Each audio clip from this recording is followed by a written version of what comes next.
This is Shalom World Podcast. Welcome to Voyage. This is a podcast where we take you to the world of the Apocalypse of John. This is the book of Revelation. I am your host, Frances Hogan.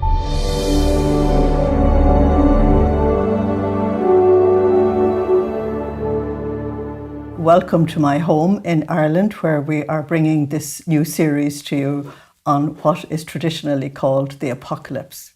We are living in the end times ourselves, and so this book is extremely important for us to look at and try and understand. Most people find difficulty, and if you find difficulty, that's perfectly normal, because all the commentators do as well. But we'll try as much as possible to make sense for us so that we who are living in these end times will be able to come to this book and find the consolation that the Lord gives to us there. Now, I've said you would find consolation in the book of Revelation. We're going to meet the mark and the seal of God. And if you have the mark and the seal of God, you're okay. And so we'll come to this not with any kind of a preconceived idea. We will try and let John actually speak to us. So the traditional name for this book is the Apocalypse, which is my favorite title for it. But the Jerusalem Bible calls it the book of Revelation, so I'll have to deal with that. And the word apocalypse means the unveiling of something you cannot understand or see, the unveiling of mysteries. And that's what John is going to do, the unveiling of the mystery of history. What is going on in the world? Why is it going on? Who's in charge? Is anybody in charge? Is there going to be some kind of a good outcome from this? Is it going somewhere? Does it have meaning? All of these questions are extremely important, and lots more that I will give you as well. St. John himself tells us in chapter 1 and verse 3 that this is a book of prophecy. So people usually presume prophecy means talking about things in the future. To prophesy is to proclaim the word of God, to reveal to others what God is actually saying. And that's what John is doing. It involves things in the here and now, and it involves things in the future as well. So it's a word from God which applies to all times in history, but most particularly to the era that John was speaking about, which was the early days of the church, and the era that we're living in, which are the final end times, which John speaks about in the book of Revelation also.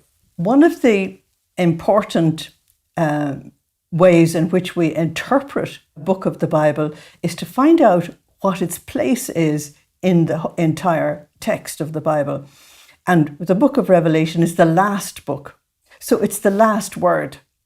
And because it is the final text, what it does is it pulls in all the stuff that came beforehand and gives it its final touch. So John uses what we call the Old Testament, but we should correctly call it the Hebrew Scriptures.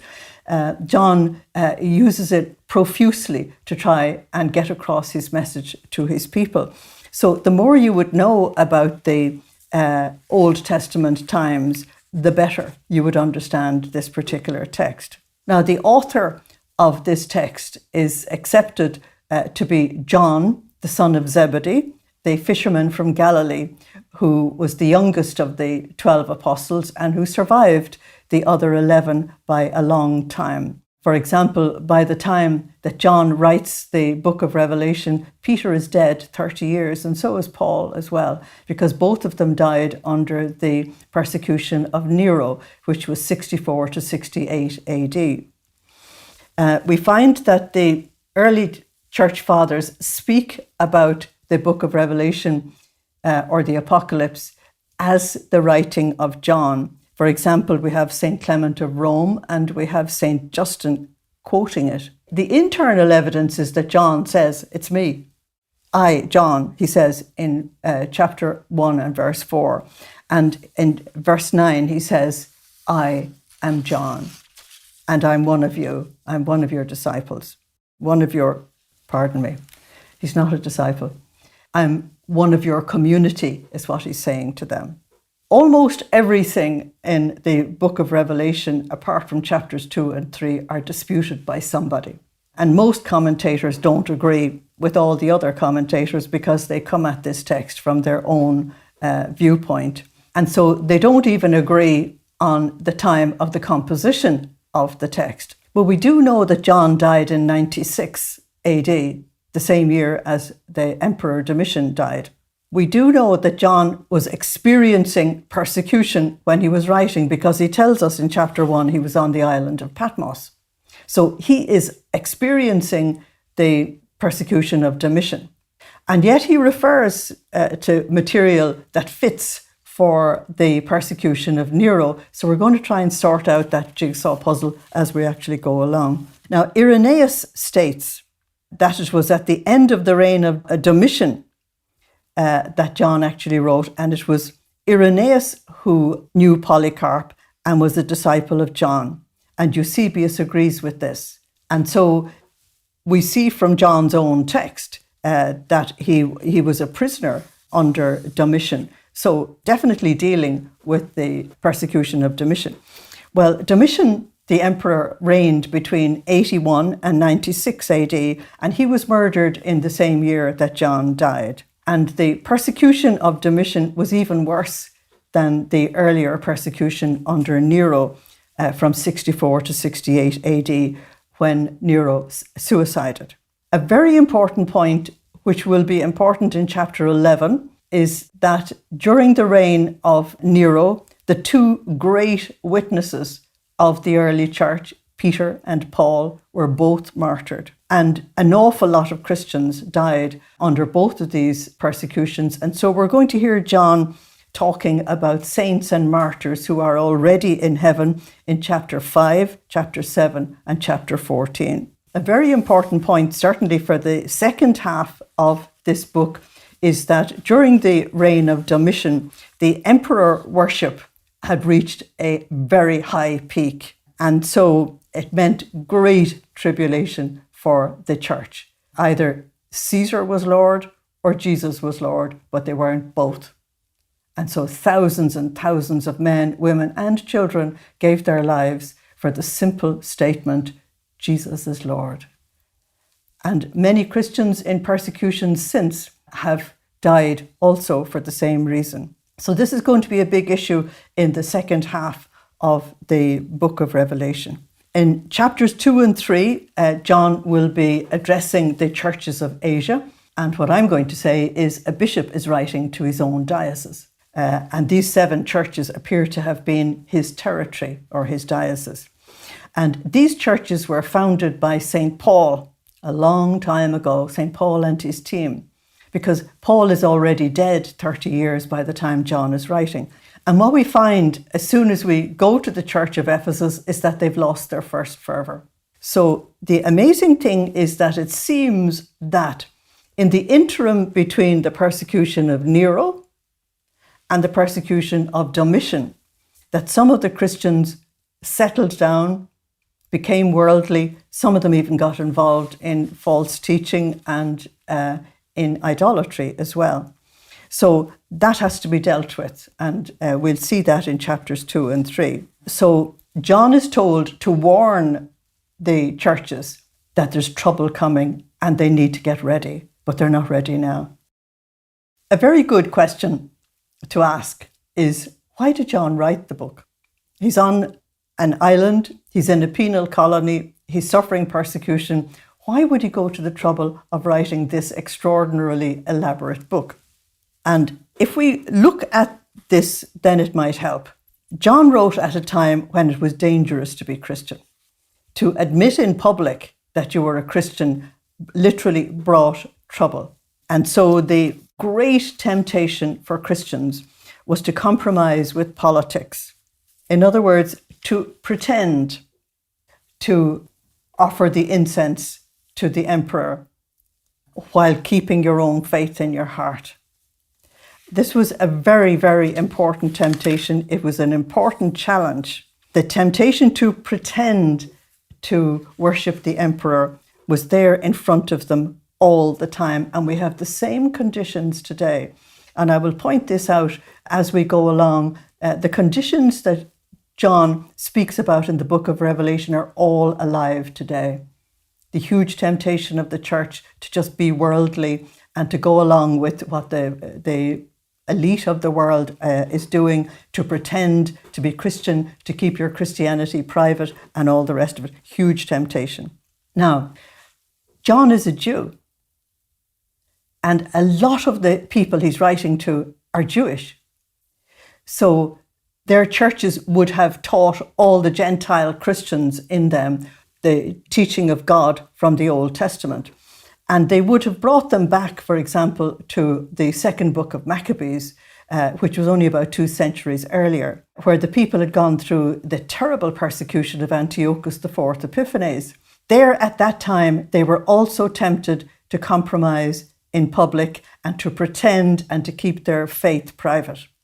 And we have the wonderful story in 2 Maccabees chapter 7 of the mother and her 7 sons who were tempted in the most dreadful way and persecuted and tortured, but they gave their lives for the truth, and they would not pretend, and they would not go along with what the evil king was asking of them. John is going to give that message to the early Christians. He's going to say, look, we have got to do what Jesus said.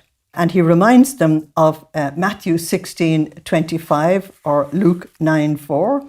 Whoever wishes to save his life will lose it. And whoever lets his physical life be lost, he will save it eternally. So in actual fact, it's under this challenge that the teaching of Jesus comes right up to the surface. And so John warns the Christians then, and as we read the text now, warning us that there are eternal consequences to our decisions. A decision you make now is not something small. There is a huge fallout from it. And John wants us to know also that Jesus has already won the victory. We are not working towards a victory. We are working from his victory on Calvary. So first introduction to Jesus in chapter 1 is a vision of Jesus in glory. And it's from there that John takes his text. And he tells us that while Jesus is right now out of time, living in heaven, he's also in time, living in the hearts of his disciples and living in the heart of the church. He holds the church in his hands. He holds the 7 stars in his hands. And John wants to tell the church just exactly what Isaiah said to the people of Israel when they were going through a very difficult time. This is Isaiah 41 and verse 13. For I, the Lord your God, I am holding you in my right hand. That's exactly what Jesus is going to say, that he holds the 7 stars in his hand. I'm holding you by the right hand. I tell you, do not be afraid. I will help you. I will help you. And it's the Lord who speaks. And this is why this book is actually a book of consolation, even though you might think it's the exact opposite. The early Christians had a problem. Well, they had lots of them, just like ourselves. They did believe that Jesus was the Messiah, the Son of God. They did believe that redemption had already happened. But they could see all around them that the world had gone on its merry way as if nothing had happened. And so this became a temptation for them. What they saw was that wickedness flourished in the Roman emperors and the Roman Empire, and that the Roman emperors were now putting themselves in the place of God, and that they were demanding worship. So by the time John is actually writing this text, the Roman emperor has certain titles that only God deserves. He's called Dominus, which is Lord, and he's called Deus, which is God. And so a son born to the emperor is called the birth of a son of God. Now, St. Luke picks this up very strongly in his presentation of the birth of Jesus. And the exact formula that the emperor would have used in proclaiming the birth of his son is actually used for the birth of Jesus. And again, it's in this context of showing the Christians who is Lord and who is God.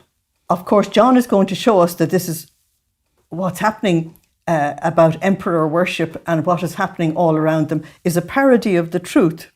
It was like as if Satan was laughing at the church, at this very small band of believers that were scattered all over Asia and Italy and North Africa and were moving further afield as well. John wants us to see that Satan saw the followers of Jesus as completely helpless, with no way to stand up against the pressures that were coming upon them through the Roman Empire. But when you come to chapter 17 and verse 14, you get a different picture altogether, where we're told that it's these little apparent helpless disciples who are going to conquer the great beast, who are going to conquer the Antichrist.